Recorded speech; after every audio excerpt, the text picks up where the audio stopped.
success. Some critics have argued that this encourages a too permissive environment where teachers and administrators are soft on crime.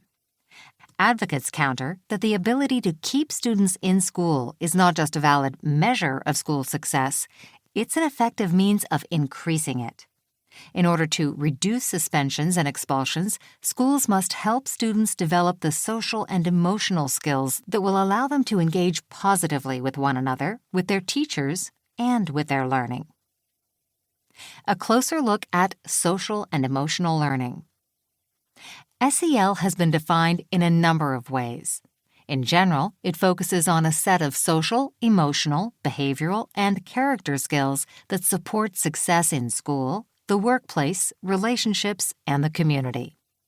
Although these skills affect academic learning, they are often considered soft skills or personal attributes rather than explicit targets of instruction. In fact, however, we are teaching SEL even if we don't think we are doing so.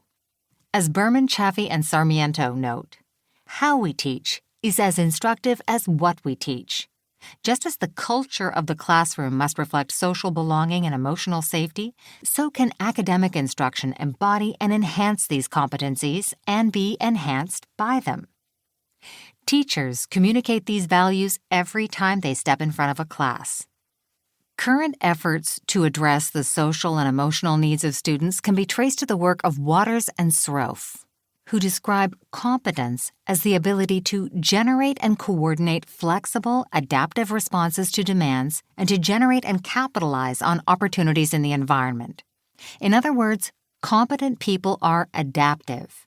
They respond to situations in appropriate ways, and they seek opportunities in their communities. Isn't that what we want our students to be able to do? Accordingly, it seems that schools should be invested in developing this type of skill set in students. The thinking about SEL has evolved over the years.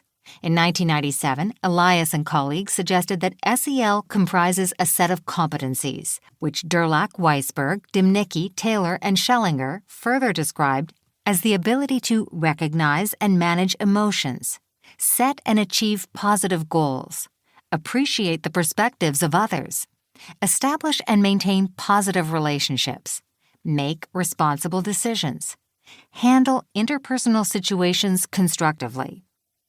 A few years later, the Collaborative for Academic, Social, and Emotional Learning identified 5 interrelated cognitive, affective, and behavioral competencies.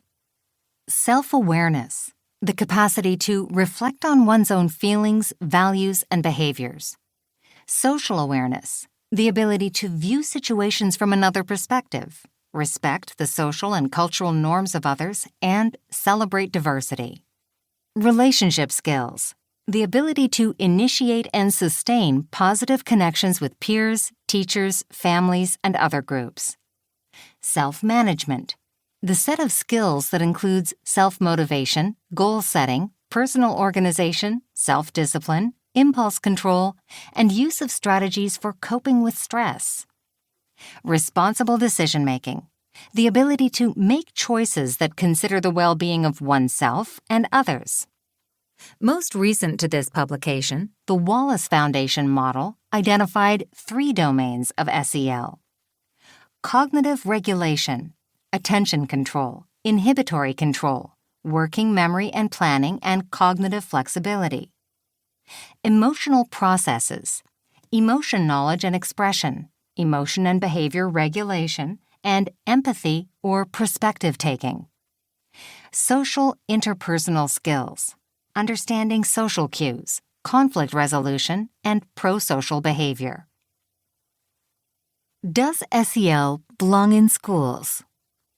Speaking of the Wallace Foundation, its work is guided by the principle, say more only when you know more. In All Learning is Social and Emotional, we have taken this advice to heart. Anyone who carefully follows the research on social and emotional learning is wise to avoid making too many definitive claims about its effect. However, one thing we do believe definitively is that classroom learning always includes cognitive, social, and emotional aspects.